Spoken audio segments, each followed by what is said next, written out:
gentlemen, thank you for tuning in to another episode. I am your host, Steven G. Gaxiola, and you are listening to The Raider and the Saint.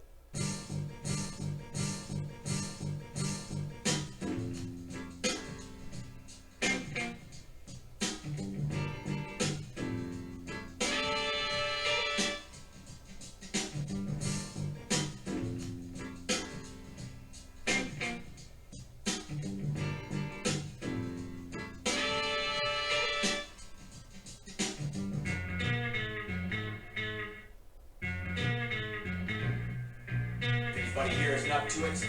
I'm gonna give you one last chance to walk out that door right now. That's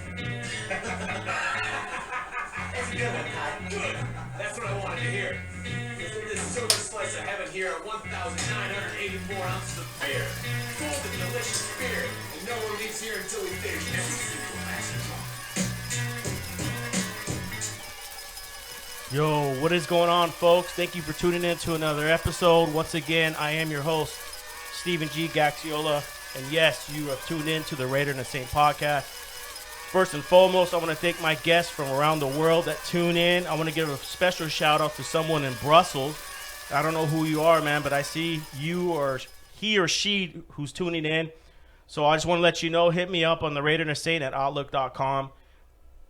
Give me your information, and when my shirts come out, you're going to be one of the first ones to receive a free t-shirt. So thank you for the support, whoever it is in Brussels. Also, I want to thank everyone around the world that tunes in. Thank you so much. I didn't know that my podcast would get out there to around the world. It's amazing to see the different countries that are tuning in to the podcast. I didn't know I'd be able to reach it. It's amazing. So one thing that I want to focus on, too, is things that are going around the world for this podcast. So I'm going to start working on that and start talking about things that are going around the world. Because over here, when you go on Google and you go on any type of web form to look up things, a lot of stuff that you want to look at around the world isn't really given into you. So one of the websites I go on, or the web browsers I use, is called DuckDuckGo. DuckDuckGo, this is a free plug for them. They're going to give you many options when you type in something like what's going on in South Africa or what's going on in Cuba.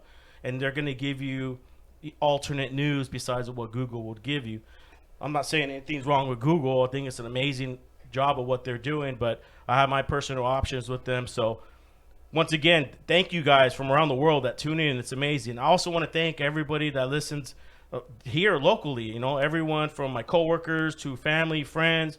Thank you so much for tuning in. It's amazing that this podcast is growing. It's amazing to see what hard work gets you in the long run. I'm on year 2, getting close to year 3, getting close to that 100th episode. So I'm very excited to not get there, but I'm enjoying the journey. I'm enjoying the process. So I just want to thank everybody that supports me and supports the show. It's amazing. And like I said, you guys got my back. I got your back. So if anybody has any questions, you want to be on the show, you can hit me up at the Raider and the Saint at outlook.com. That's the Raider and the Saint at outlook.com. I'm also on Instagram, the Raider and the Saint. Type that in. I'll pop up. I think I got a Facebook too. I rarely use it, but it does send me messages if someone does send me a message. So hit me up. Let me know what you guys think. Everybody who listens to the show, if you got any people you want me to interview or topics you wanted me to talk about or research, let me know. Because I'm all up for ideas. It's all about content on this show and me getting new people in and getting people I know in. It's amazing and it's a great experience. So once again, thank you for everybody that tunes in. I see you guys listening.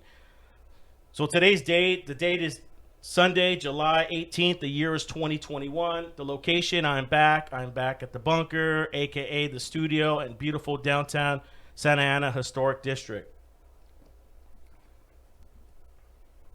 I want to give a shout out to Wimpy's Pawn Shop. Wimpy's Pawn Shop is a great place where you guys could buy, sell, or trade. My cousin works there. Shout out to my cousin. A lot of this equipment I got was through them. So thank you so much for supporting this podcast. It's only right that I give you guys a shout out every week. So thank you for helping out this podcast. If you guys want to go to Wimpy's Pawn Shop, they're located at 750 West Foothill Boulevard in Azusa, California. Also going to give a shout out to my boy who's a supporter of the show. He's been on the show multiple times, Freddie Morales. He is a loan officer. If you guys want to sell or buy a house, need a loan, whatever you need, got questions, hit him up at mortgagemorales@gmail.com. That's mortgagemorales@gmail.com. My past guest, I paused for a second there because my past guest is a good friend of mine, a coworker of mine. Shout out to Mike Vega. He is a good friend, and he's always been there for me. And I'm happy that he came on the podcast. He's 87 episodes late, but better late than ever, what people say. So once again, shout out to Mike, dude. Thank you for coming on the show. And he talked to me. He's in Mexico right now. He's on vacation. He was sending me pictures, and he had a whole banda playing with them. It looked like he was in the hood somewhere in Michoacan. So shout out to Mike, dude. Can't wait for you to get back. He says he wants to come back on again and talk about his experience. I think he's down there. His family grew up down there, so he's going down there and going down the family tree. But he had a banda behind him playing. He was drinking beer, hanging out, and just enjoying life, man. So that's what this podcast is about, man. It's just going through life, enjoying life, and just shaking off the struggles in life. So shout out to Mike once again. My guest today is a very close person of mine. She is my sister-in-law, but I still call her, she's my sister. And I've known her since she was 2 years old, and I'm very proud of her for what she's accomplished in her short life. And she's here on the show. I'm glad she's here on the show. She's a full-time raver and a medical assistant. Denise Resendez, welcome to the show. How are you? What's up, everybody? I'm good. So tell the audience a little bit about yourself. So my name is Denise, but everyone calls me Neesh. I am a raver, but I'm also a medical assistant based out in Fountain Valley. I was born and raised in Fullerton, closer to the edge of Buena Park, but technically Fullerton. I've been a medical assistant for about, I want to say like about 4 years now. Before that, my first job ever was Disneyland, and then basically when I kind of left, you could say, I went over to medical assisting, and since then I've been a medical assistant, and I love it. How old are you? I'm 27. Just turned 27. Yeah, 27. How does it feel to be 27 in this day and age? Old. I feel old. I feel like physically old too. Like even like in the early days when I was still like raving full time, like 21, 22, we would be raving until like 4 in the morning, 3 in the morning. And even then, like I would be, dead tired, but I would still go to work the next day. But nowadays it's like, fuck man, I could only go raving until like 11 o'clock at night. But it feels good. It feels good to be 27. Do you think all that hardcore partying you did, raving, it took a toll out of your body? Oh yeah. It did. Definitely it did. We would always be drinking, smoking, along with some other shit. Stuff. Yeah, I know. Yeah, I mean, you party hard. That's what it does to your body. It does, yeah. It takes years. It takes a toll. Yeah, when you're 27 and you feel like you're 57, it's scary. It does. I'm 40 and I feel like I feel good. Just changing your diet and habit, your body will always rejuvenate back. But the toll we put on ourselves at a young age, man, it does catch up to us if we don't catch it at the right time. Definitely. Like my work office, it's all the way in the 4th floor, so I take the stairs every day. Every day, like I take the stairs. Even during lunch, I take the stairs. And when I'm coming down the stairs, I hear like the knees cracking. And I'm like, damn, like I'm an old lady already. Like I hear that shit cracking every day. Maybe it's because all the dancing they're doing with the I don't know how you guys do it. You go like that. Oh, we dance like every freaking type of way. How many raves do you think you've been to? I would say for sure more than 10. More than 10. It's got to be way more than 20. Way more. I don't know. Way more, right?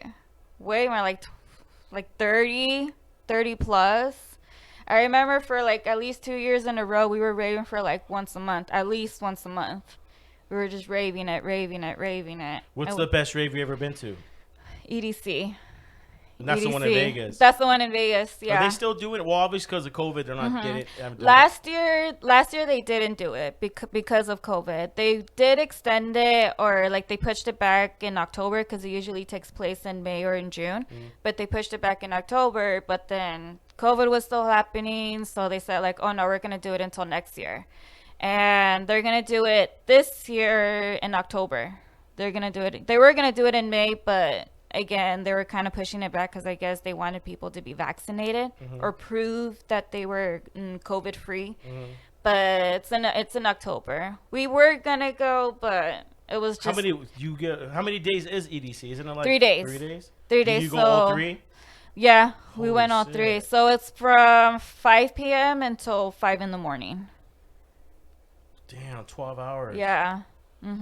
Of just straight, Just boom, straight, boom, yeah. boom, It's like boom, a carnival too, so there's rides there, so you could go on rides, but nobody really wants to go on rides because everyone wants to go see the DJ, the artist. And it's all different genres. It's like 6 different genres of dance music. And there's like art installations too. It's a lot of fun. It's really huge.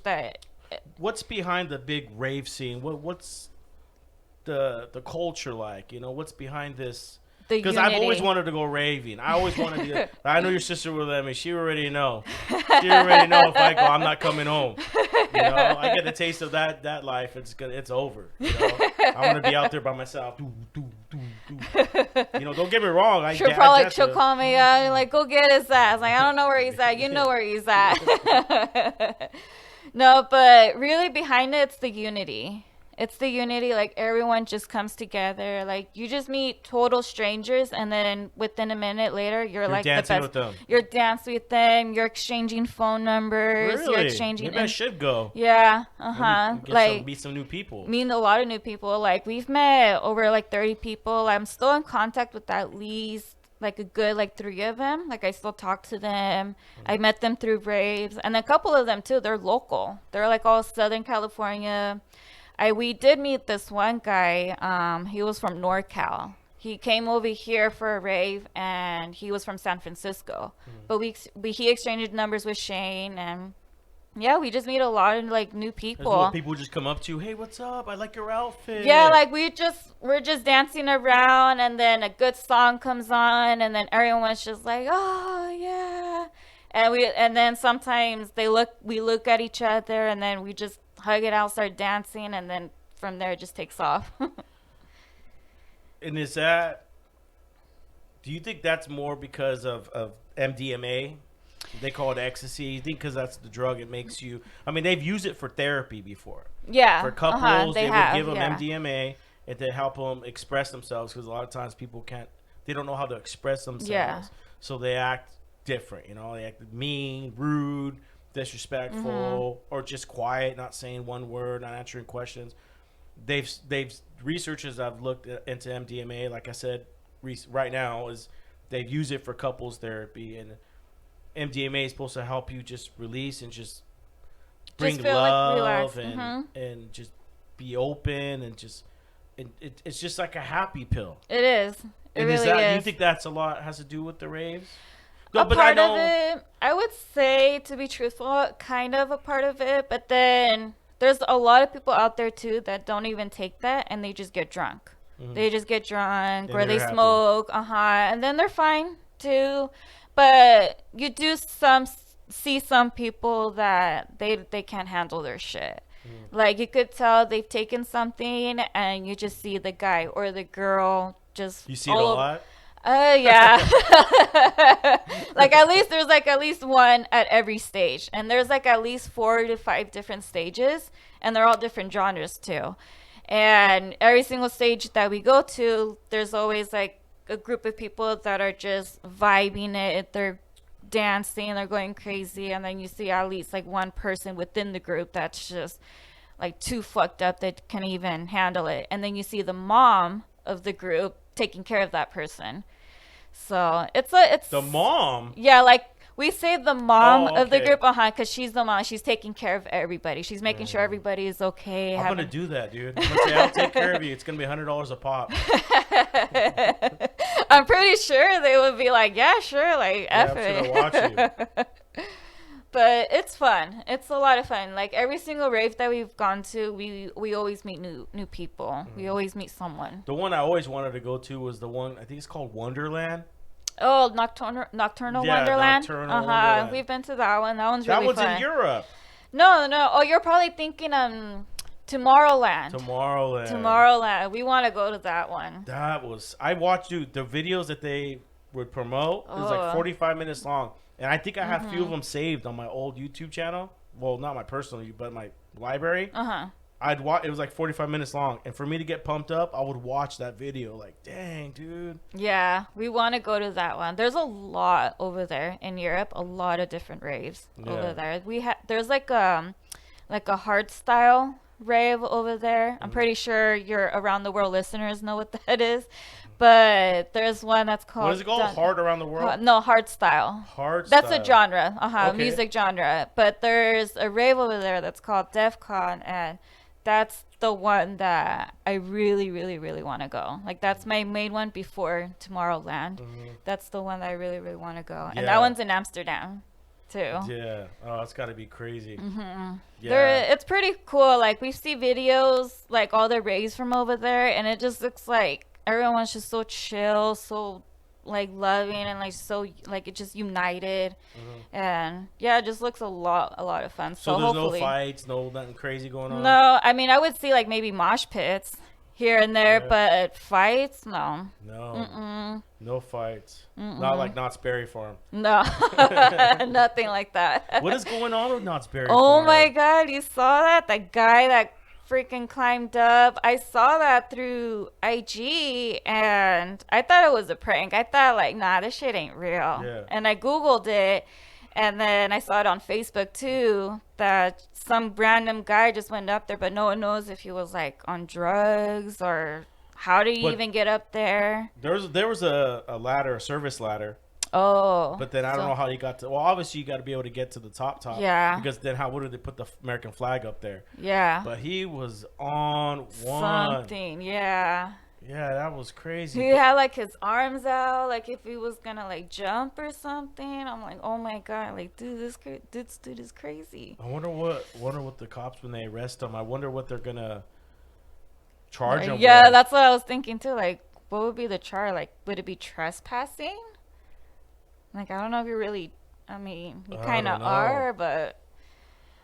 But I mean, not even just that. You know how many fights that have been going on over there? Yeah, and that shooting. Oh yeah, there was shooting. I saw that a couple weeks ago. It was like 2 teens that got shot at, or they got hurt or something like that. It was like outside, like right there where they do the drop off and the pickup. I saw that, and I thought people were like saying it was just like BB guns at first, and then I saw more posts. It was a shooting, and I guess they had to do a lockdown, and then everyone was freaking out. Everyone's running to the restroom, to the back, and then everyone's running out of the park. Like they said, it was like really chaotic. Did you guys like hear it? Like the helicopter? Like, did you guys like by the house? No, you know what? No, because Knott's is like to the right. If I go out in front of the house, it's like to the right. But I got off of work. I worked yesterday, so I got off at like 2. So I went home, had lunch, and then kicked back, took a nap, woke up, and looked on, went on my phone. I was like, oh shit, this guy climbed. Like, it's every week something. It's like a post on Instagram is going to be about Knott's, or even Twitter too. I mean, you go and it's like, Knott's Berry, Knott's Farm. I was like, dang, man, what happened to Knott's? I guess they're understaffed from what I was reading. Oh. They said there's like 2 people working a concession stand, and there's like hundreds of people waiting to get food. Damn. Yeah. Like no one wants to come back. Well, it's a big issue right now from what I'm hearing. A lot of places I deliver to is restaurants, but mainly restaurants and obviously amusement parks now is they're understaffed. They got signs saying we're hiring, and no one's coming in. I don't know where they're going. A lot of people said that because when they were getting their stimulus or The EDD. EDD, they were making way more money than they were working. So a lot of them were trying to find loopholes to stay out and just keep collecting checks. But they don't understand that's just gonna wear out. Yeah. You only have like when you get your check at the end, it says how much money you're putting towards Social Security. Yeah. When you finally go on disability and you get hurt, whatever, you get hurt, have a kid, multiple things, right? Go on state disability. They'll send you how much they go according they to determine how much you're going to get from EDD, which is state disability. They do I think it's your highest paid quarter for the last 3 years, and then they do the average on that, and it's pretty good, substantial, because they're favoring you when they do that. They don't take the lowest quarter; they put your highest quarter earned, and when they send that to you, they'll say how much you're going to get, but it's also going to say how much you have contributed to your Social Security. So if you're not working, you're just going to be low. If you're working a lot, it's going to be high. Like I've known people that gone on disability and they'll be out for 3 years. I know people that gone out for 6 months have to come back because they don't have money in there. Money. So it's like, think about it, it's your own personal bank the government's setting up for you. And that's how it was when at the beginning of the pandemic. They did cut our hours. We were working 4 days a week, 5 hour days. And we did apply for EDD, and we were getting EDD. And the way I was comparing from the check, the hours I was getting compared to EDD, I was getting paid more with EDD. And we were just like, well, why not? We just don't work. Why don't we just close the office? But we couldn't because of the work that I do, that we couldn't. We were an actual essential worker. So, but I did notice that EDD, like, it was giving me more money than my actual check, so even if you're I getting it for that 1 day you're missing. Because it takes your highest paid quarters for the last 3 years, or maybe 2. I could be wrong, but the fact is that's what they do. They do your highest paid quarter, they do the average of that, and then that's what they determine what you get paid per day, because you get paid per day through EDD, and you get paid 6 days instead of 7. They do it at 6, so you're getting paid for 6 days. I was getting a lot more. I really wanted to like just take a vacation or something and not go back to work, but I knew that it would run out eventually, and I knew that I was going to need my hours again. So I just eventually just stuck it out. And then we were only like that for about a month. And then after a month, we went back to kind of like a 9 to 5 type of shift. And then I'm still currently working every other Friday, but I mean the hours are kind of picking up again. But so are they still paying you through EDD? We're going. Because I know they're supposed to stop in June or something like that. They did stop, and then I want to say somewhere around November, December, we were going through work sharing. Because it was just me and I want to say 2 other girls that we were getting the EDD. So we went through work sharing, but with that one, we didn't get paid until like maybe a month and a half later. So it was kind of like a little bit of a lag, like a delay. But we were still getting paid. It was just a really, really big delay of getting the EDD. Wow. Yeah, because the company has to come involved, because now you're losing time, not because of your personal, whatever you're going through. It's what's going on through a natural disaster. And so businesses started getting hurt too. So then that's about right. Sounds about right. What do you think? When is it supposed to end though?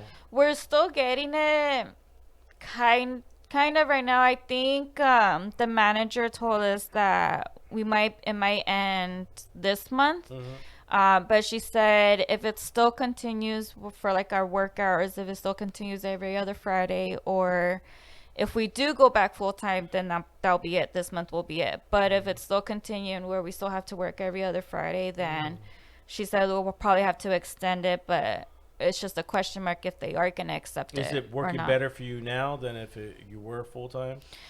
So and so, because I mean, when I do get that EDD, it's like, okay, I get that extra money. Like, there's that extra lump sum of money. But then it does suck because then I get, like, because I get bi-weekly checks. So full time would be 80 hours. But right now I'm only doing, like, 70 to 72 at the most. So when I get that check, it kind of, it's like I wish I could get more. And then when the EDD comes, it does fulfill that more, So you gotta but be like on a budget. yeah. So I kind of do want to go back full time to get my hours, but I mean, who knows? Who knows if we are going to go back full time? Just Or depends. Is it really busy at your work? Right now we are. Right now we're going to start getting busy next month. We were a little bit busy this month, but I did hear that starting next month we're going to be a little bit more busier with patients. Yeah, that's crazy. No, I'm just thinking, it's weird. No one wants to go back to work. Yeah, no one wants to go back to work. And then we do have some patients that we had a couple patients recently. Well, not you. I mean, oh no, yeah, you know like what I'm talking us. about. No, because Like I'm going back to person. my initial question. I was like, No, but we've had a couple patients that used to work at Disneyland. And they told us like, oh yeah, they've asked Recently? us. Yeah, recently. Oh shit. That they've asked us like, oh yeah, they've asked us to go back, but I choose not to go back. I don't want to go back. And then so what are they doing? What are they receiving EDD? They're either working somewhere else, Okay. or a couple of them are just stay at home, and then the husband is just working. So they found another ways to amuse. Yeah. Ah. Okay. No, Yeah. that's cool. I mean, yeah, I don't know anybody that works at Disneyland, and yeah, they're understaffed too. Yeah, they are big time. We have a friend of ours that supposedly is going back this month, but he said it's still a question mark, that he doesn't know if he's going to go back to like where he was positioned at when COVID happened, or if he is going to come back for sure at all. But Disneyland, the employees are union too, right? yeah, they are. Yeah. Yeah, I was just at a union meeting, I think it was about a month ago. I didn't go to this last meeting, but I heard them saying something going on with somebody was driving the trams, and now that they're open, it was something with their hours and the pay she was, or the time off she was supposed to have, and she was working these crazy shifts, and they filed and a grievance and won because they're being abused over there. Yeah. Basically. And I can only imagine if they're understaffed too, and all the people that are flocking. Oh yeah, like a lot of people that are going right now. Yeah, like when we used to work there, when me and Shane used to work there, it kind of sucked. I mean, the coworkers, it was fun to work with. We had a lot of fun. Like they kind of made the workplace workable. But the management, the supervisors of the management, they were just assholes. They didn't know what to do. They never did their job. They would always say like, "Oh yeah, I'll get to it." Like if we had a problem, we would come to it. We would go to them and they would say, "Oh yeah, we'll take care of it." Never gotten taken care of. They would always favor employees. They wouldn't really say it, but we would see it. They would always favor the ones. And yeah, like management, they would never ever do shit, like nothing. Oh, it's kinda And like even on like the that days work. off, yeah, like days off, and then you would try to fight it, like, no, I requested this a long time ago, and you guys were giving me work shifts. Oh, go to scheduling, they'll take care of it.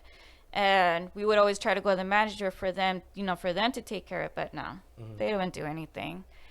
But the only times that Disney was fun, was workable, was just the coworkers. That's it. Like anything else, it just sucked. Like security, oh god, fucking hate security. Even But going, they're not union, huh? I No, they're not. don't think so, No, 'cause our but we have security too. They're not union. yeah, So but they're told what to do, when yeah, to do it. just a bunch of buns, really. Yeah, well, you both know someone close to us that got terminated because he walked out with a Disney jacket.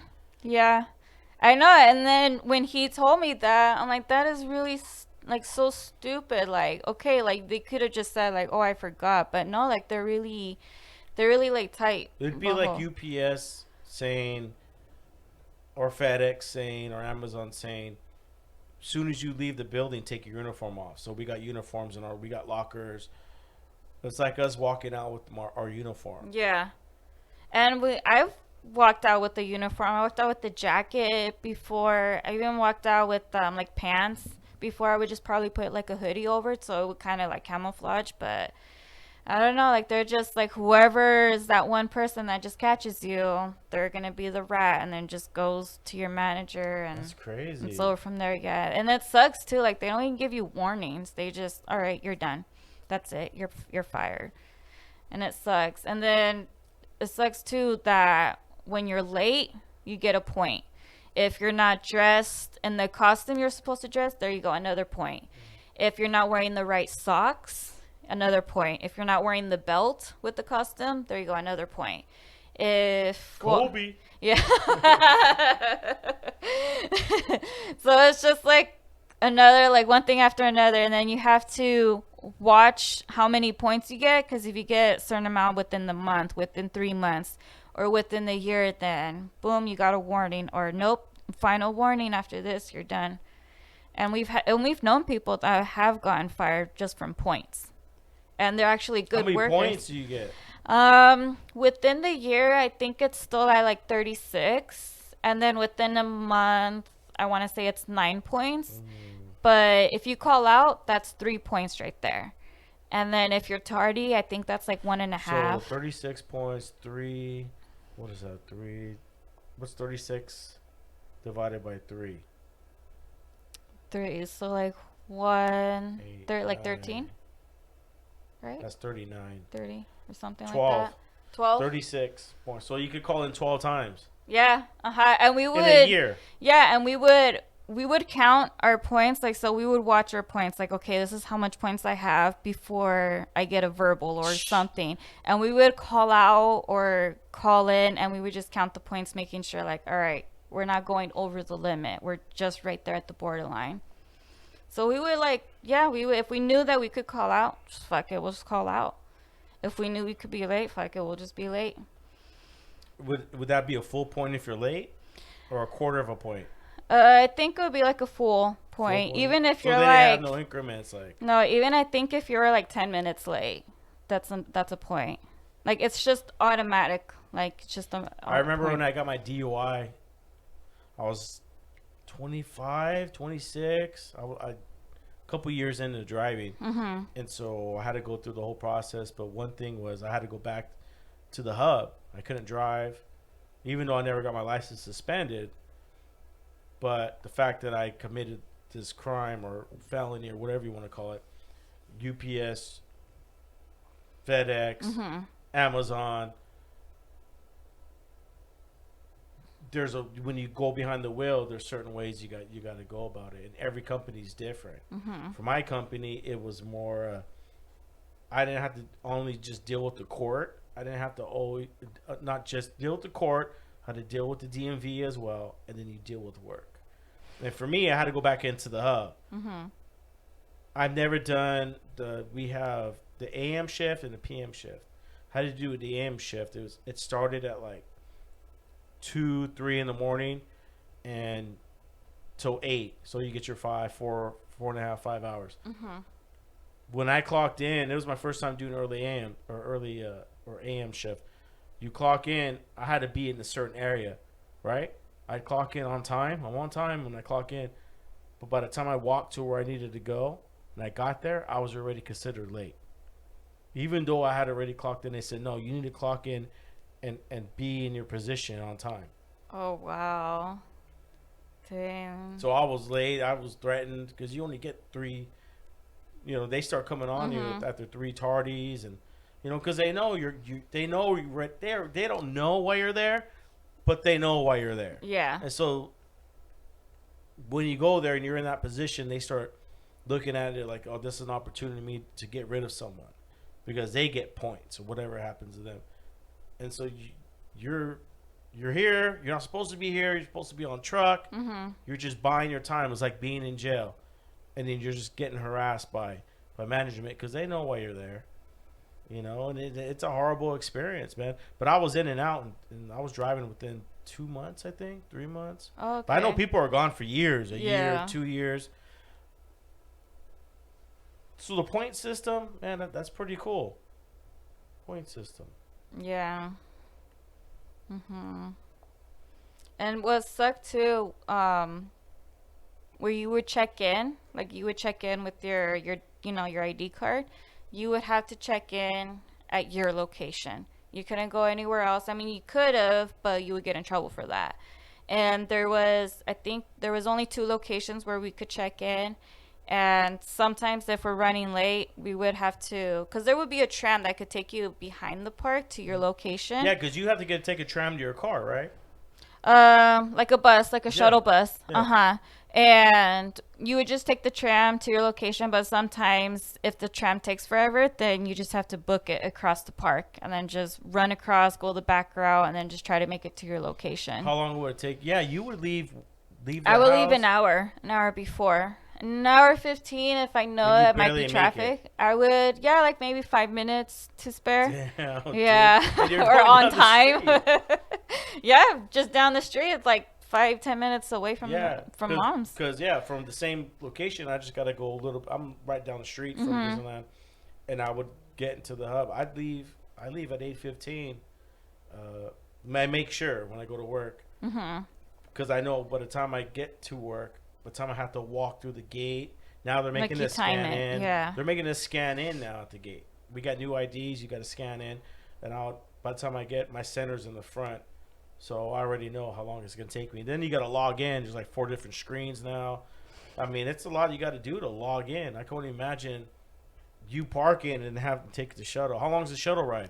That would be like like if it was waiting up until like dropping off, like maybe about 10-15 minutes. 15 minutes, dude. At least, yeah. Where were you parking at? What streets? On Catella. Mhm. It was Catella, and I forget the other street, but it's right in front of the Garden Walk. There used to be, they took it out. Yeah. They used to be like employee parking, but I guess now they took out the employee parking and they moved it to. Right across the street from Bubblegum Shrimp. Yeah. Yeah. That was the place. They're building yeah. condos there, aren't they now? I think so, or hotels, or I don't know if it's gonna be like the people, the parking, because I know like right next to it they had the Toy Story parking where they had the Toy Story buses, and where we used to park there, or I used to park there a lot, but then a couple of my coworkers, they said, oh, we parked down like this neighborhood, like down the street where you could just park it and you just walk it and it's much faster. And that's what we used to do. We went down like this one neighborhood and then it would just take us like 20 minutes. So instead of leaving an hour earlier, I would just leave like maybe 25 minutes to 30 minutes earlier. And then I would just park it there and then I just walk through like the downtown Disney parking of the employees and then just make it to work. Because I used to work over at the Paradise Pier, which was like in the back. How many employees do you think Disneyland has? Oh, a lot. Thousands, hundreds. 30? More. Maybe even more. Yeah. And they always say like, oh. Did you work at Knott's too? No, just No. Disney. Well, yeah, look at Knott's. They can't even function right. No, they don't never have enough- could even function since ever. They don't have they don't have enough employees and all that. I wonder if Disneyland is going the same way.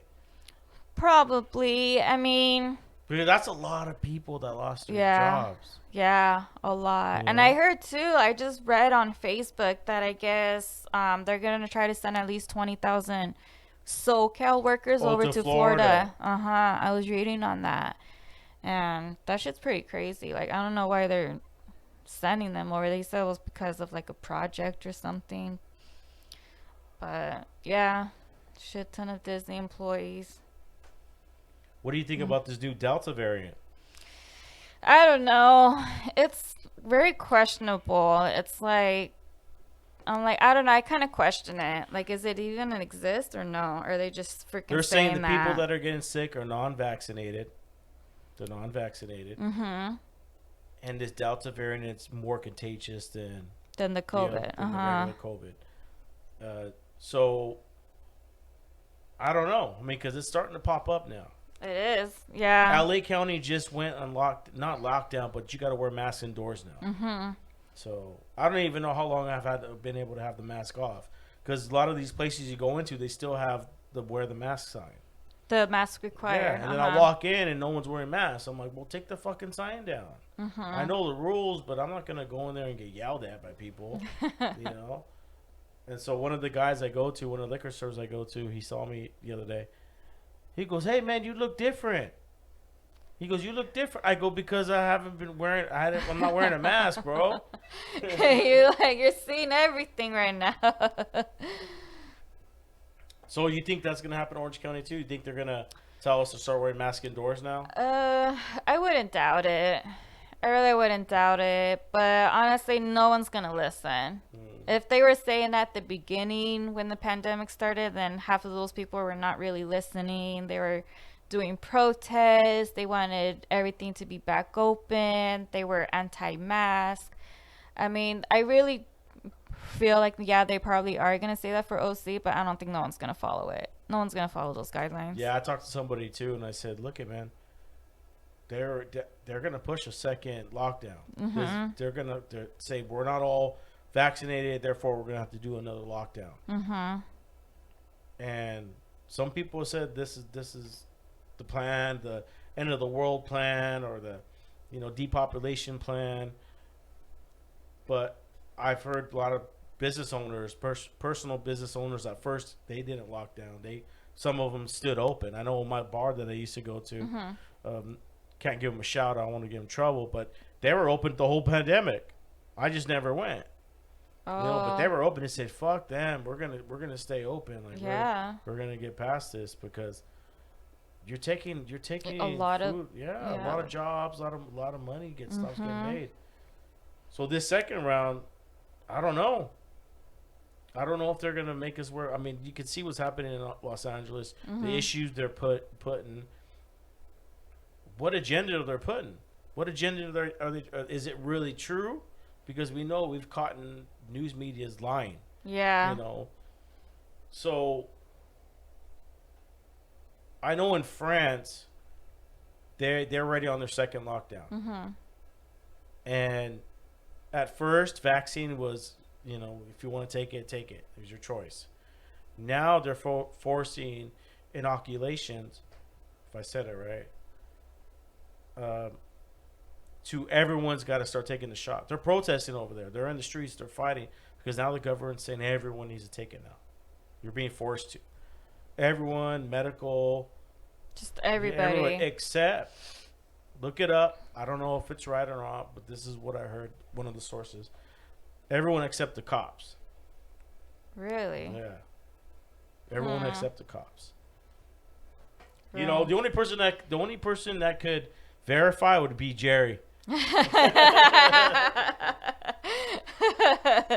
That's true. No, because I'm gonna start going back to the gym now. I gotta get rid of the COVID weight. And one thing is just I don't like wearing a mask.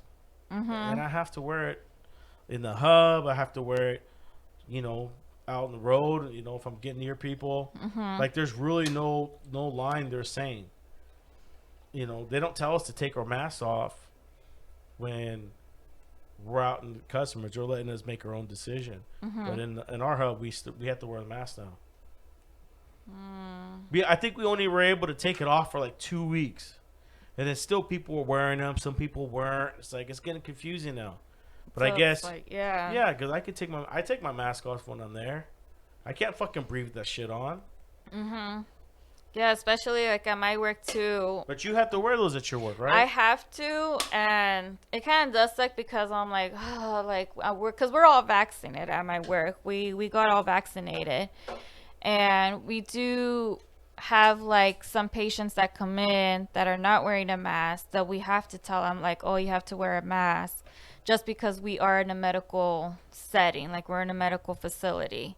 That's the main reason that we have to. And it sucks because I was like looking forward to not having to wear the mask, but because I'm in that medical field, I do have to wear it. Yeah, you always have to roll in the medical yeah. field. Mm-hmm. I just feel like these masks, they're not going to work if it's this contagious. I think we all should be walking around with hazmat suits. You know, but they keep promoting this vaccine. And You then know, a lot of giving people, money away, giving weed away, and they're just, you know. But then on the other side too is, I had COVID and I called 911. I thought this was the end. It was bad. You don't want to be sick in bed for 14 days. A lot of people get it and it's no big deal. It's no big deal. But there's different variants out there. You know, there's different variants, and some of these ones are. I know a customer of mine. When it first happened, COVID, his best friend died. He was 23 when H1N1 came out. oh, like Or the very SARS. I think it was SARS. Yeah. When It SARS was like first one came of out. those like variants or something Yeah, like variants that. like H1N1. He says we were hanging out. We went camping. Went to the desert. We came back. He got sick a couple days later, and then a couple days later after that, he died. Like he died within 3 days. Damn. It's crazy. I knew someone from high school that I used to hang out with. She was, I think, like a year younger than me, but she had asthma. She had asthma issues, but when I saw the Facebook that she had passed away, like the GoFundMe, they did mention that it was because of COVID. It was Yeah, COVID that's actually complications. it's hard. Yeah, and she was so young. Like she was really pretty, really young, and it shocked me because I hung out with that girl in high school. Like I used to go to her house, and then she only came to my house once.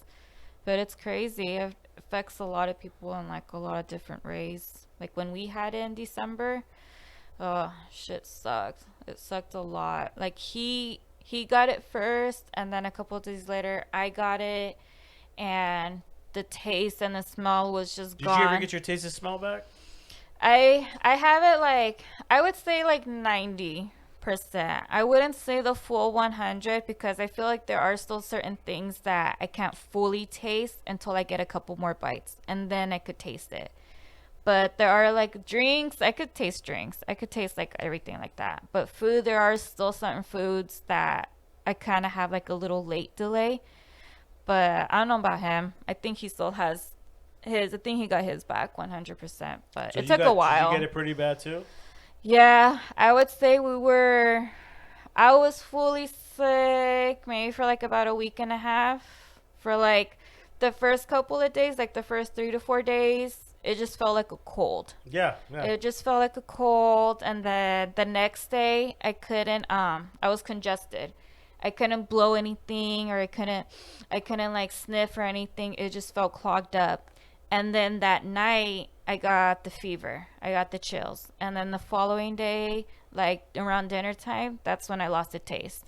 And I noticed it because I think we were eating Popeye's chicken, and I couldn't taste anything. I could only taste like the hot sauce. Like the hot sauce just hitting the back of my throat. And I knew we got COVID because I knew I just lost that taste. That's crazy how you lose your taste and smell. I know Omar. Do you hear about Omar? Yeah. He still hasn't have taste or smell, right? Yeah, he said that. For over a year now. Yeah, it's been about a year now, and he still hasn't gotten anything. I told him like you know, all these different foods, like a cheeseburger or like a carne asada burrito, or like even like smoking, like, and he says that smoking, he just tastes the harshness.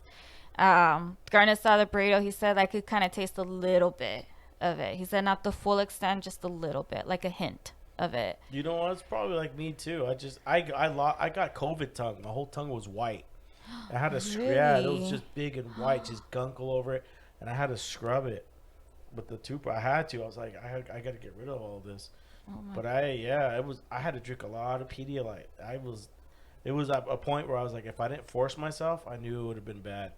Because I was laying there, I couldn't move. I had to piss so bad, but I had no strength. Like dehydrated too. You felt like dehydrated.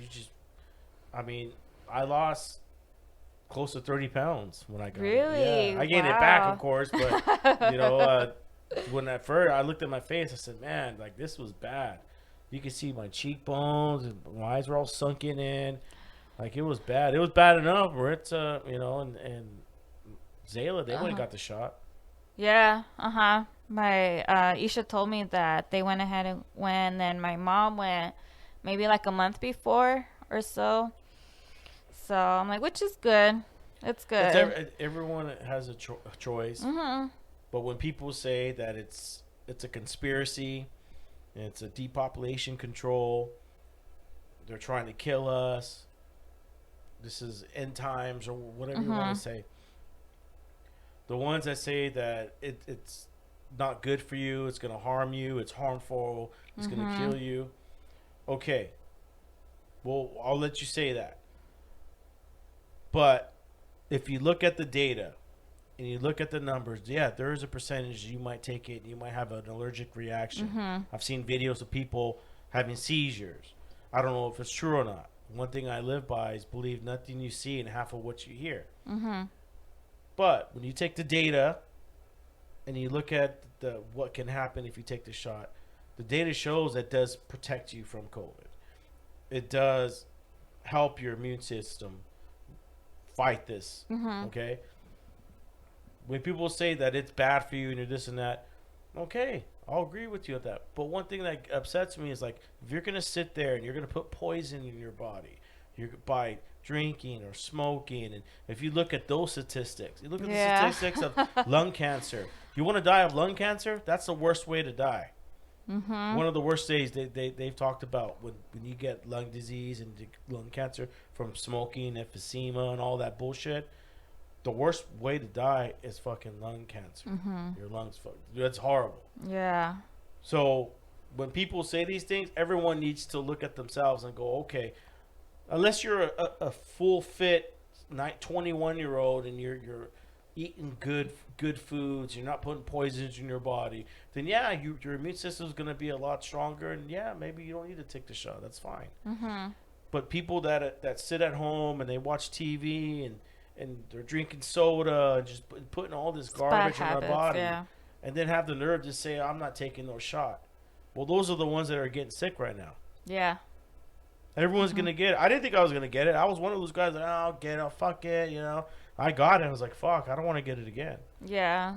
A lot of people think that, like, it's not going to work, and it's not that. It's just, it's preventing, like, let's say you do get COVID again. Your body is actually all right fighting for it, so you're not going to feel those COVID symptoms. Like, it's like what everyone said, like, it's like the flu vaccine. And I do hear, too, that we might get, like, a booster shot or something, like, in the long run, like, if, like, maybe 6 months after you get the first shot, or a year after, a couple years after, because I guess they're trying to figure out, like, is it like the flu vaccine, you have to get it once a year, or is it a booster shot, you have to get it within a next year or a couple of years? And a lot of people think that, oh, I'm not going to get it, like, I don't have to get it. But I mean, I wasn't going to get it either, but I had to get it because of my work. And I just knew, like, all right, I'm just going to get it because I want the patients to feel safe around me. But yeah, I know you had COVID and you took did you feel anything from the shot?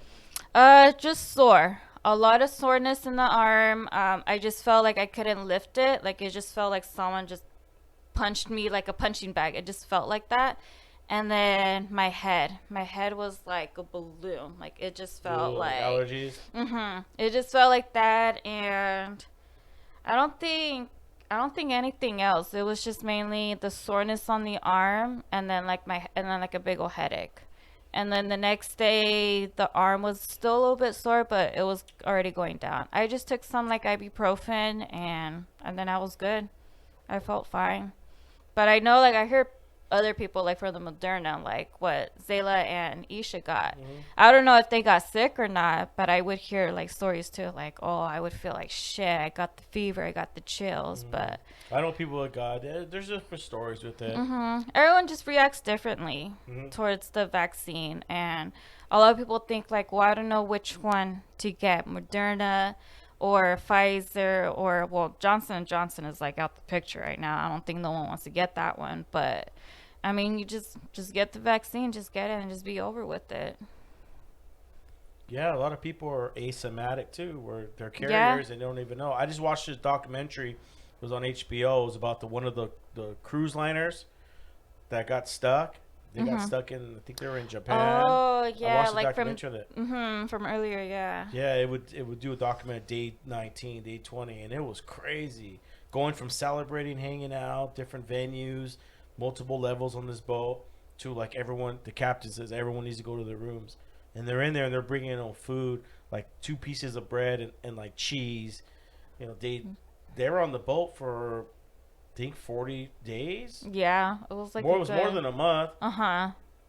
And it was crazy. People were dying. They were coming out the ship, and they were taping up the vents, and they were doing everything to prevent the spread. But people were still getting. And then you had the workers that still had to work. The people in the kitchen, they were sick. People were sick working, and then they're bringing that sick. Yeah. It was crazy to see the way how the virus was transferring through this boat. And I don't know, man. I think we should just have, you know, I see both sides of the argument. Yeah. You know, I feel both sides because I still haven't got the shot yet because I had COVID, but I know I do really get sick in the winter, so I want to save that until I get there. Yeah. And I know there's a lot of people too that they're not gonna get it, that they're gonna wait on it, and I wish I could have like waited on it up until the point where I really did have to get it, like going to the concerts or going to the raves. I know they're asking people to bring in their vaccination cards, or they're asking like a COVID, like a negative COVID test. So because of that too, cards. Yeah, or even like traveling within the states too, I see like some certain states that they're asking like, we need you to have a vaccination card or proof that you're negative. And I got it too because I'm like, I just want to show the proof of vaccination card, like, here, don't bother me, like, here, I got vaccinated. Well, they're gonna push those laws. Now you're gonna have to have a vaccination card if you go into it. No, like anywhere. Probably you buy your tickets online, you're gonna have to show proof. I know that I'm getting my real ID I have to go to the DMV to finish my process. But the first process is you got to take a picture of, you need 2 forms of identity, 2 forms of residency, and then forgot whatever else. So I had to take pictures when I do it online. I took a picture of my phone. It uploads into their system, and then it says I'm okay with everything I sent them. Now I got to go with the paperwork physically and go there, get the real ID. But they're saying you won't be able to travel unless you have a real ID. Yeah. They've already set that in the law. I think it starts supposed to start in 2022. Yeah. I know they kept forward. They put forward because of COVID. So I went along. And I said, "Oh, I'm gonna get my real ID then. That way, you don't need a passport. You don't need a passport, and we just use your real ID." I think they're doing it because they're trying to crack down of so many people working illegally, got fake IDs. I mean, identity theft is a big deal. It is. Yeah, like that shit still goes on. Like, people don't think because it's not happening to them, but it's still happening. It's still happening. And it's crazy. It's crazy how they're doing like all this, like the real ID, like you only need that to like go travel. There's fake vaccination cards. You hear about that one lady that got caught? Fake vaccination cards. And that's crazy. We're already in those end times. It's fighting to stay away from getting that shit. Like taking out of like your time out of your day, like to go make those fake vaccination cards. Like, people have nothing better to do. I mean, yeah, I see both sides. I definitely see both sides now. And but yeah, I'm getting the real ID. The real ID's gonna be, hopefully don't get me in trouble. I did a couple things online. I realized I gotta go back and check, but get the real ID, vaccination card. You're gonna need that to travel, and that's what they're pushing for. Yeah, we probably might.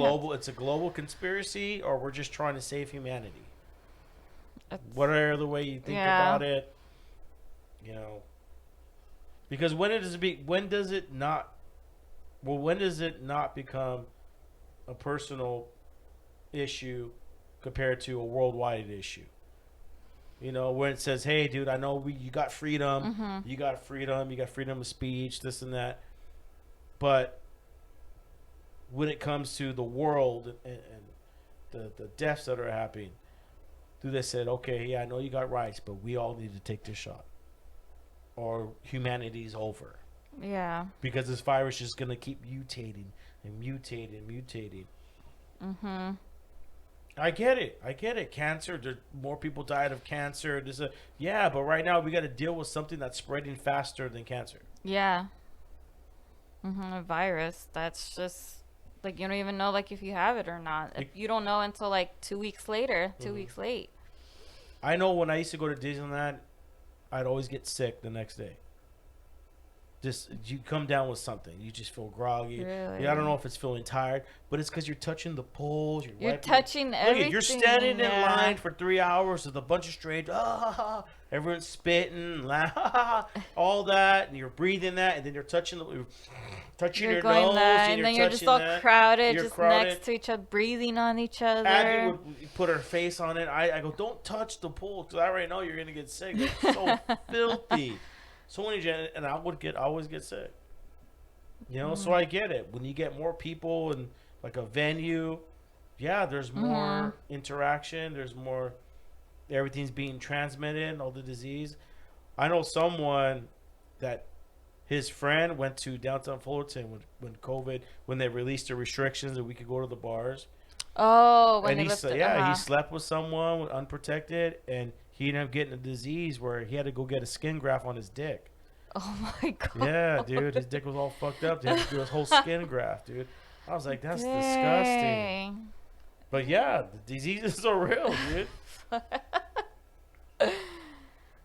That's crazy. I know we got to get a real ID pretty soon. We're going to Hawaii next year.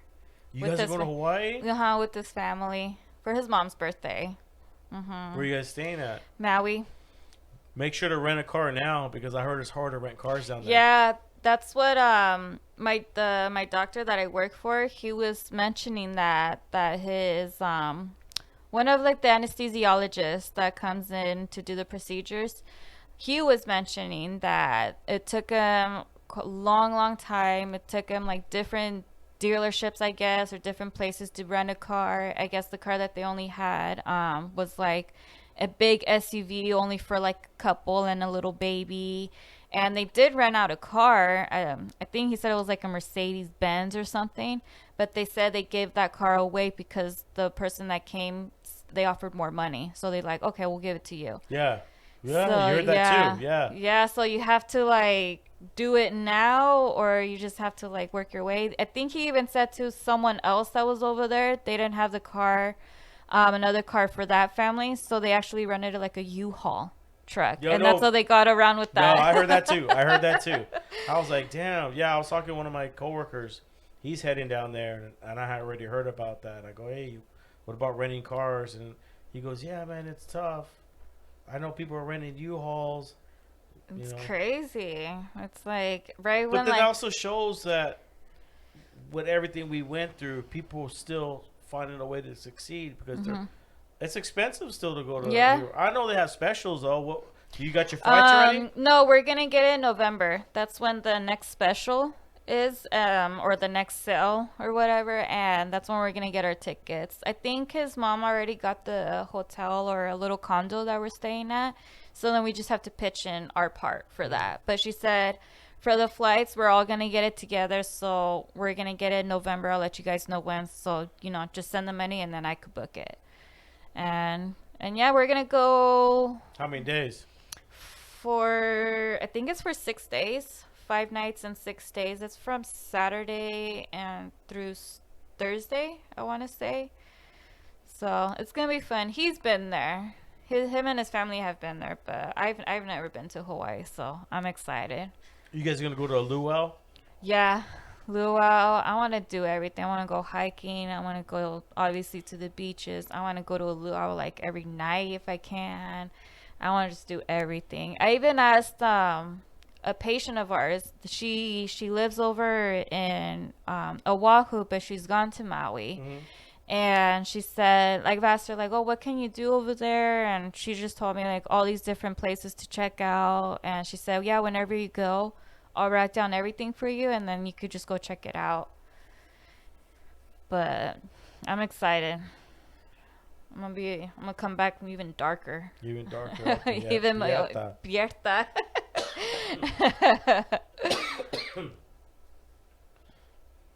Yeah, Hawaii, man, that's dope. Yeah, we haven't had anything planned. We went to Zion National Park last year. My next trip, I want to go to Yosemite, but Hawaii's on the list. You know, it's nice over there, but we got the same stuff here over there. It's just better climate. Yeah. And I'm also scared to fly over the ocean. I'm scared. I'm scared to fly.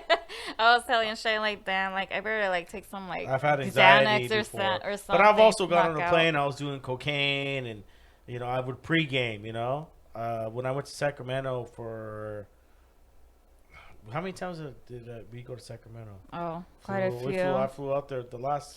Oh, was it for my tia's birthday, like the 80th? One before that though. There's another one before that. We stayed at Uncle Pete's house. Oh, was it for the funeral? Oh, it was for the funeral. Was it for the funeral? I think that's the one before, cause then it's my oh no, or was it for Alicia's wedding?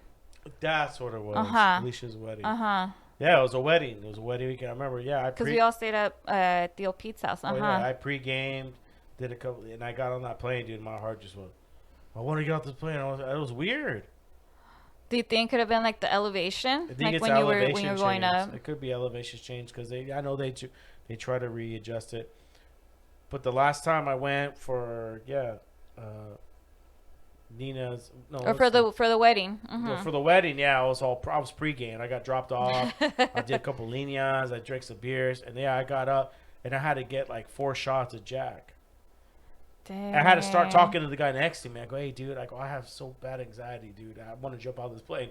I was like, put the plane back down. Put the plane back down. Put the plane down. And I'm like, what's going on? You know?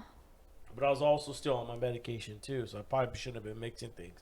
But it was a bad experience. But I got clean. Everything changed. And so last time we went out for Nina's birthday, I was good. I just had a few beers. Cool. Got on the plane, and I was a lot better. Dang. So I knew I was like, okay. But I also know people that do that all the time, and they jump on the plane and go. And then just like, all right, let's just go like it's nothing. I got claustrophobic. I don't know. It could be something personal for me. Like I like to be driving behind. I'm so used to driving behind the wheel and being in charge of this big old machinery, you know, delivering packages and then going from that, they go into an airplane and someone just else relaxing, is flying yeah. Yeah, you can't. The plane moves. You're like, what was that? Oh no. You know. But yeah, I always have a few beers to relax because it is scary. People get on. Obviously, the more you do it, the less it becomes. But if you're flying once a year. For the past scary. 20 years, it's only, compared to people, I flew 5,000 times. No big deal. And the last time I flew was 2018 when we went to his cousin's wedding in Colorado. I was a little bit freaked out. We took an edible. I ate an edible, and I would have made it worse. I was actually relaxed. I was fine. And then we got on the plane, and I think like what got me was just the turbulence, like going up, and then I was fine. And then, I was just kicking it. And then I felt the edible wearing off when we were about 20 minutes away from landing. And we landed, and then we got our shit. And I'm like, dude, we need to go find a clinic. Like, I'm ready to smoke. Like, I need to smoke. And, like, I'm glad I'm not the only one. Because I think no one talks about it. Because I hear podcasts with comedians and they're always traveling. They're traveling across the state. And there's one thing I never heard of. Do they get nervous when they fly? I know one of them, Joy Diaz, he hates to fly, but he would always do it and take an edible and, whatever, and Xanax he does. But I guess it's just over repetition. Yeah. Just keep going. You're going to get used to it. Yeah. The heck no. I need to going take over an the edible. ocean in Hawaii. Yeah, that's one thing I still think about. My kids will be fine. They'll be like, like, ooh, like the ocean. I'm like, hell no. Yeah, me, I just get claustrophobic, and you gotta just, I don't know. I think me, like, I think of different like scenarios. Like, what if something happens? Like, what if like the plane goes into the water? What if like a shark gets me? What if like another creature gets me? It is like just different paranoias, like different things that run through your head, and I think that's what kind of Me is not being in control. If I'm driving, like we've driven far and Yeah. hours at a time, I have the option to pull over, stop, get out, stretch, use the restroom, do whatever I need to do. But In there the it's plane, like, you can't land the plane, get out and go, oh, okay, let's go. like you gotta do it while the plane is moving, and it's Yeah. like, oh, like don't get caught up in the turbulence, or else you're gonna eat it. Yeah. But yeah, definitely gonna take like something. I told Shane like I have to take something because I don't know, like I've never flown That many hours. across. That How many many hours hours. is it? 4 hours? 5 hours? Yeah, like 4.5 hours. It's like driving to Vegas. Like that, but Vegas instead just would over be- the ocean, and then Vegas is just through desert. Yeah, Vegas I can have. I used to go to Vegas, yeah. fly to Vegas all the time. You're up and down. That's cool, dude. But 4 hours? I'll manage. I'll probably knock out. I'll probably go to sleep or something. Just not look. Like I'll be okay. Probably put some headphones in, music, and just relax. Just drink some, take a edible. Take a shot to Just think of it as a 5-hour party flight. Party for 5 hours. And then what I think about too is when we do want to go to Europe, we're gonna be in the plane for like 12 hours or plus, and then and I know we have to go over the ocean too. So- I'm like, fuck, I don't know about that either. And people do it too. I don't know how they do it. They go there like twice a year. Like I follow this chick on Instagram that she's a fellow raver too, and she would go to over there to those raves over there like at least 3 maybe 4 times out of the year. And it's crazy, like she just picks up her bags and they just go for like about a week. And then she would mention too, like the cheapest flight would be getting like going to one place and then getting on another flight from there. And then they would say like that would be cheaper, but heck no, a lot of people just do that like 3 or 4 times a year. I don't know how they could do I'm that. cool with driving. I could drive for hours at a time. I don't But think- a flight non-stop, I mean, a couple 13 stops. hours just sitting there and then getting up to use the restroom, walk around, but just mainly sitting there on your seat. I guess if you get used to it and you know how to relax yourself and just relax and just have no worries, yeah, you could probably sit there. But I can't even lay on my bed and binge watch for 13 fucking hours without getting up. And, that's way too super chill. But I guess the more you do it, the more you get used to it. Yeah. Maybe I should start traveling more. Just taking off. I know people that every weekend they drive out to their home in Lake Havasu. Yeah, I have a coworker of mine. They have a house in Lake Tahoe or a Yeah. cabin, and she says like They they go every basically weekend. go like at least twice a weekend. Twice a month that they go up there. And she showed me pictures of like their cabin and like their backyard, and it's just so beautiful. Yeah. It's like, damn, like you want to go Yeah. get a house like that over Yeah, there. you can buy property right now. I'm looking to buy property somewhere and then just start building my own. Over the years, by the time I retire, it's built, the land's paid for, and just do my thing. That's one option that I'm looking towards. But yeah, I know a few people that do that. They own properties at house somewhere, and they go out there and do their thing, or fix up the place. Yeah. But it's another option. You don't have to just buy a $800,000 home and Fullerton or Buena Park next to Knott's Berry Farm. Yeah, it's pretty. So what's your expensive. plans for the end of the year? What's your goals? You got any goals? Well, we have a show in November that we're gonna go to. It's in LA, and then I know there's a couple raves going down in October, which is Escape. That's the Halloween one, and then there's another one called Dream State, and that's kind of like trance in a way, like vibey. That one's in November, I think that's the weekend of Thanksgiving. It always lands at the weekend of or the weekend before of Thanksgiving. So we might go to both of those. It's still up in the air, but When's the last time you went raving? I want to say the end of 2019. The end of 2019. I think we were gonna go to one. We were gonna go to one actually in 2020. There was this DJ called. His name is Cascade. He just had a show yesterday at the SoFi Stadium, and we were gonna go to his show last year in April, and that was a month after COVID hit, and he canceled it or postponed it for this year. But since everyone's still like in the binge of getting vaccinated, not everything is opening up. So he postponed it again up until next year. So we haven't really raved it since like the end of 2019.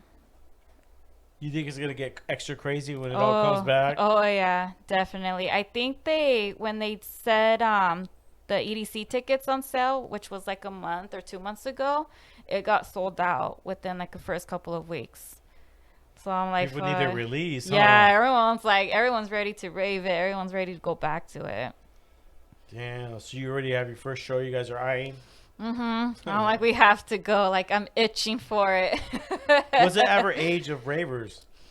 It's mostly youngins. Like, it's the. Do you feel like you're an OG in the game now? 27? Kind of getting there. I want to say like you're an OG when you hit like the 29, 30 years old. That's like the mark of hitting like an OG. Like, we've met people that are like 36, that their parents. I've met like this one mom. She brought her son. It was like his 18th birthday, and she brought him for his first rave. We've met like an older couple, like in their 60s or something, like 50s, 60s, raving in like full on rave gear and everything. So it's all different ages. Is he dropping MDMA too? No, I don't think so. No they way. look normal. Just normal? They look, I mean, he had a drink in his hand, but they actually look like normal. Like, they looked okay. Like, they looked not out of it, you could say. There was a video of this chick. I don't know what it was. It was on Twitter, because Twitter shows more than Instagram. Mm-hmm. And this chick, she started fingering herself, pleasuring herself. And she started squirting all over the dance floor. The security came and grabbed her. And I was like, holy shit, like, this is recently. And I'm like, this isn't crazy. Like, imagine, I mean, people being locked up, and then this is what happens when you release. You got fights. People everyone's acting extra right now. Yeah, I've seen people seized, like right next to me. We were it was like two occasions. One occasion, we were in front row of watching a DJ. We were there for like 6 hours in the front. And it was towards the end of the show. And next thing you know, we just hear like a guy yelling at security, like, hey, hey, hey. And then you just see the flashlight pointing down at the bottom. And you just see the girl like just seizing up. And then you just see the guy pick her up, throw her across. And the security grabbed her. And then they just took off running. And it's like, well, we don't even know what happened. And there was another one. It was a summer event. It was called Hard Event, and it's like a cool rave. But for me, that was like my first and last time of going to it. It was just humid, hot, sticky, like not even reliable good water. And towards the end of the night, we saw another girl seized up. Like, I saw her eyes roll back, and then I saw her fall to the ground, and then I just see the friend trying to wake her up. And then you see another friend like trying to call someone, and then you see another one trying to get security.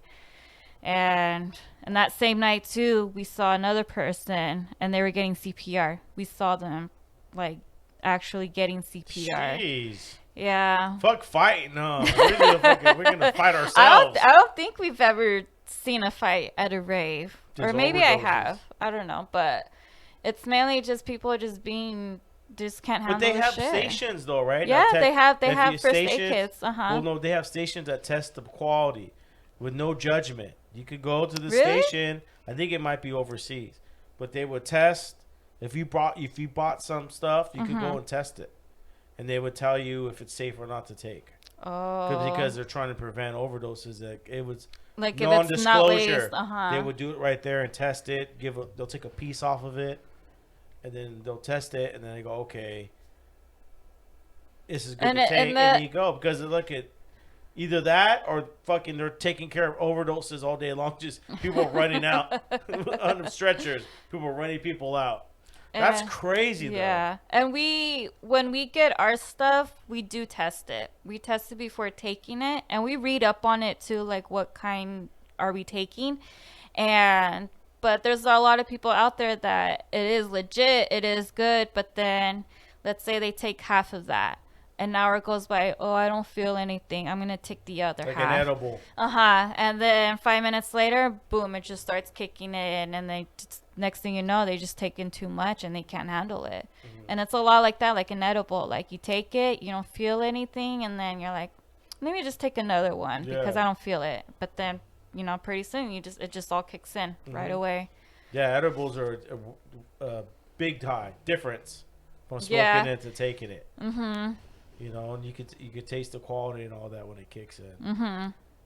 So that's how MDMA is. So. Yeah. Yeah, I'm too scared. I got an addictive personality. I'm too scared. Never tried it.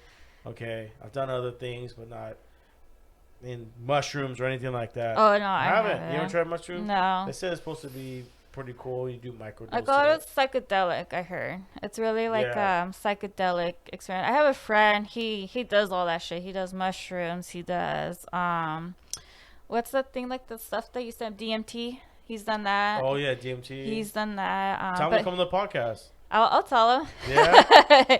He has a ton of stories. Tell him to come on the podcast. That'd be cool. I got a lot of questions to ask. Yeah, but I get enough. I see enough already. Sober. When I drink, it kind of enhances the way me to express myself, but I know that there's a limit to that too. Yeah.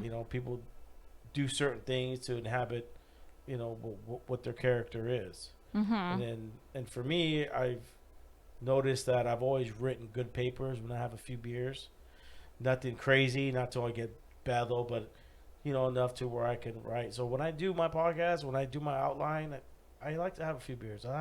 Like to have a few tokes and relax. It helps me expand myself. MDMA, mushrooms, DMT, my bad, DMT. That stuff does expand.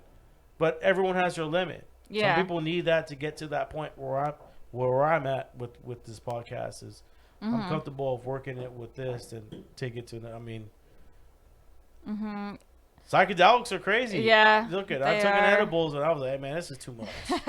I'm cool with 2.5 grams. Some people not grams, milligrams. I know people that have taken 100 grams, 200 grams in front of me, and they're fucking just like zombies. But they're cool. They're good. But it's like, come on. If I took that, dude, it's like, it's game over. It's Gumby world, dude. Anyways, but thank you for coming on the show. You got anything you want to say before we get out of here? No, nothing. Just, everyone take care. Be healthy. It's a fucked up world right now, but just got to get through it. Smoke that J every day, Yeah, she about that life. Smoke that J every day. Anyways, thank you once again to all my listeners from around the world. This is episode 88. I love you guys. I'll see you next week. This is a Raider State podcast, and I'm out. Peace.